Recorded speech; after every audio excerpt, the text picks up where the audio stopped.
उसळ हा आपल्या जेवणाचा एक महत्त्वाचा भाग आहे. आपण वेगवेगळ्या उसळी नेहमीच करतो. तर ही जी उसळ तुम्ही बघत आहात, तर ही बघा कशी घट्टसर झालेली आहे, खूप दाट झालेली आहे, थोडी वेगळ्या पद्धतीने केलेली आहे आणि ही आपण ब्रेड, चपाती किंवा भाकरी इव्हन भाताबरोबर सुद्धा खाऊ शकतो. तर ही उसळ आता कशी केली बघूया आपण. वाटाण्याची उसळ आहे. तर 2 वाट्या वाटाणे मी काल रात्री भिजत घातले होते आणि आता ते कुकरला लावून उकडून घेणार आहे. वाटाणे बुडेपर्यंत इथं पाणी घातले आणि शिवाय एक तमालपत्र घातले, कारण की वाटाण्याला एक प्रकारचा उग्र वास असतो आणि थोडीशी कडवट चव असते. आता 2 कांदे घेतलेत, ओबडधोबड चिरून घ्यायचे कांदे. एक टोमॅटो, हा टोमॅटोसुद्धा ओबडधोबड चिरून घ्यायचा आपल्याला. याप्रमाणे मोठे मोठे तुकडे करायचे, बारीक कापायचे काही जरुरी नसते ह्याच्यामध्ये. तर हे आता टोमॅटोचे तुकडे झालेले आहेत. 5-6 लसूण पाकळ्या आपल्याला लागतील ह्याच्यामध्ये. तर आता एक कढईमध्ये थोडं तेल घातलेलं आहे, साधारण 4-5 चमचे तेल घातलेलं आहे. 1 चमचाभर इथं डाळीचं पीठ मी आता चांगलं व्यवस्थित भाजून घेणार आहे. जसं आपण लाडूला खरपूस भाजून घेतो, सेम त्याचप्रमाणे भाजायचं.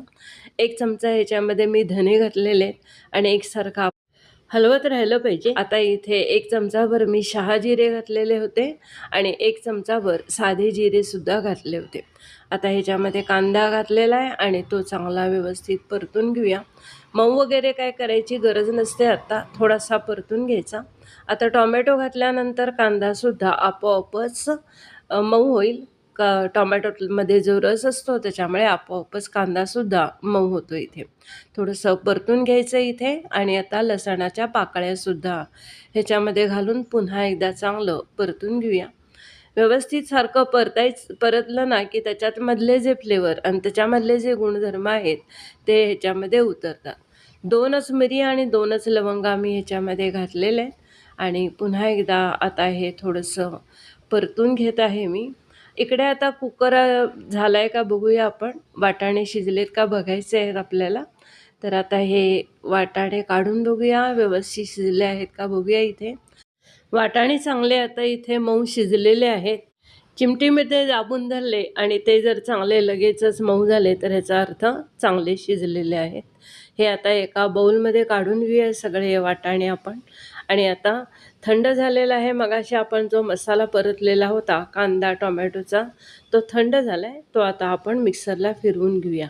तर आता हे मिक्सरला फिरवताना त्यात थोडंसं कढईमध्ये जे राहिलेलं असतं थोडंसं जो मसाला, तो सुद्धा ह्याच्यामध्ये घालायचा आणि मिक्सरला फिरवून ह्याची पेस्ट तयार करून घ्यायची.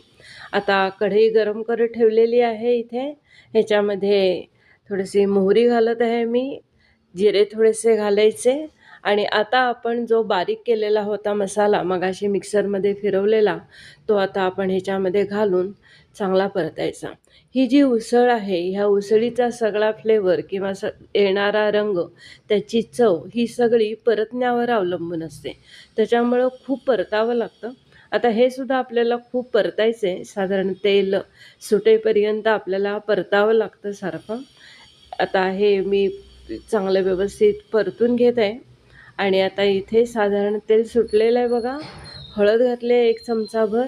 पुन्हा परतत राहायचं, म्हणजे प्रत्येक पदार्थ घातल्यानंतर परतत राहायचं, म्हणजे एकसारखं ते परतलंही जातं आणि त्याच्यामधनं तेलही बाहेर सुटत राहतं. तर हा जो आता काश्मीरी लाल मिरची घातलेली होती त्याच्यामुळं त्याचा रंगसुद्धा खूप छान येतो. आता इथं मी 1 चमचाभर ह्याच्यामध्ये दही घातलेलं आहे. दह्यामुळं जे उसळीला टेक्स्चर येतं ते टेक्स्चर एकदम स्मूथ टेक्स्चर येतं आणि थोडीशी त्याला शायनिंगसुद्धा येते. तर आता इथं दही घातल्यानंतर सुद्धा व्यवस्थित परतून झालेलं आहे आणि आता ह्याच्यामध्ये आपण उकडलेले सगळे वाटाणे घालूया.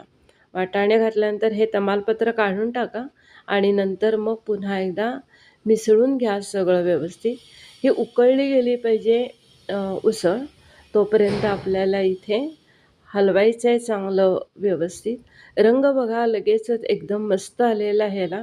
रंग एकदम मस्त आला की तो पदार्थ लगेचच आपल्याला खावासा वाटतो.